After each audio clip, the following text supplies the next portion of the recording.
សូមបងប្អូនជួយគាំទ្រខ្ញុំតាមរយៈ Subscribe ម្នាក់មួយផងសូមអរគុណសូមជូនរឿងក្រពើរមើសគុណមានបរោះឪពុកនិងកូនបរទេះទៅជួបនឹងក្រពើមួយដែលភ្លើងឆេះព្រៃរោលរលាកជើងទាំង4នឹងដើររកចំណីឆីពុំបានដល់អាហារស្គមរិញរៃបរោះឪពុកនិងកូនឃើញក្រពើនោះរលាកជើងទាំង4ស្គមទាំងខ្លួននិងវាពុំរួចបានដូច្នេះហើយបរោះនោះអសូរក្រពើបានកាប់ឈើចងអបក្រពើនោះរឹតជាប់លើកដាក់លើរទេះបរទៅលុះដល់បឹងមួយធំជាទីសុខសប្បាយបរោះនោះដាក់ក្រពើចុះក្នុងទឹកក្រពើនោះបានផឹកទឹកឆ្អែតហើយគិតនឹងខាំបុរសនោះវិញបរោះនោះថាព្រះស្ដែងកុំខាំអញមានគុណលើព្រះស្ដែងក្រពើនោះថាមានគុណនឹងអញឯណាបើចងអញស្ទើរស្លាប់ដូច្នេះអញឆីព្រះស្ដែងឲ្យទាស់តែបានឯបរោះនោះថាព្រះស្ដែងកុំអាលខាំអញមកយើងនឹងនាំគ្នាទៅរកអ្នកប្រាជ្ញាលោកកាត់សេចក្តីឲ្យយើងទើបបរោះនិងក្រពើនាំគ្នាទៅក្រាបបង្គំទូលព្រះមហាក្សត្រដោយនៅដំណើរទីតីក្រពើក្រាបបង្គំថាខ្ញុំព្រះបាទអង្គម្ចាស់នៅទីមួយស្ងាត់ស្រាប់តែចៅនេះមកចងអបខ្លួនខ្ញុំបាទអង្គម្ចាស់ជួបលើកដាក់លើរទេះបរទៅខ្ញុំព្រះបាទ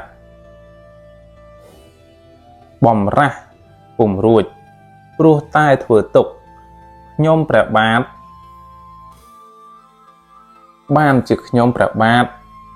ចង់ខំបរោះនេះឆីបរោះក្រាបបង្គំថាក្រពើនេះភ្លើងឆេះរោលជើងរលាកទាំង4វាពុំរួចបានខ្ញុំព្រះបាទអង្គម្ចាស់អាសូរទើបមកកាប់ឈើអបហើយលើកដាក់លើរទេះបរទៅដល់បឹងទើបស្រាយលែងហើយក្រពើនេះចុះទៅដល់ទឹកផឹកឆ្អែតមានកម្លាំងហើយគិតនឹងខាំខ្ញុំព្រះបាទវិញហេតុនេះបានជាខ្ញុំព្រះបាទអង្គម្ចាស់ទាំងពីរនាំគ្នាមកក្រាបបង្គំទូលព្រះអង្គសូមទ្រង់កាត់សេចក្តីបើព្រះអង្គពុំជឿសូមទ្រង់ទតមើលជើងទាំង4របស់ក្រពើព្រះមហាក្សត្រទ្រង់ពិចារណាថាក្រពើនេះឥតមានធម៌នៅក្នុងខ្លួនពុំដឹងគុណគេឡើយទើបព្រះអង្គកាត់ថាបើដូច្នេះមានតែព្រះស្ដែងឲ្យគេចងព្រះស្ដែងដូចពីមនុស្សសិនហើយទើបអញពិចារណាថាព្រះស្ដែងហើយពេលនោះក្រពើក៏និយាយថាបានចងខ្ញុំមកបន្ទាប់មកបរោះនោះក៏ចាប់ចងក្រពើក៏ស្រែកថាពីមុនមិនមែនចងប៉ុណ្ណឹងទេគឺចងរឹតខ្លាំងជាងនឹងបរោះនោះក៏ចងរឹតខ្លាំងជាងនឹងទៀតក្រពើថាមិនមែនប៉ុណ្ណឹងទេគឺចងខ្លាំងជាងនឹងបរោះនោះក៏រឹតរហូតក្រពើស្រែកលែងរួចហើយក្រពើក៏ស្រែកថាប៉ុណ្ណឹងហើយពីមុនគឺចងអញ្ចឹងទើបព្រះមហាក្សត្រទ្រង់ក្រាបពឹងពាប់ឲ្យបរោះនោះយកក្រពើនោះទៅផ្ទះ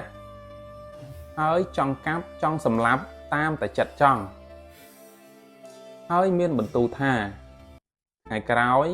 កុំធ្វើជាមួយនឹងសត្វដែលមានចង្កូមដូចជាក្រពើពស់ជាសត្វមួយដែលរមើសគុណនឹងមនុស្សទៅអោង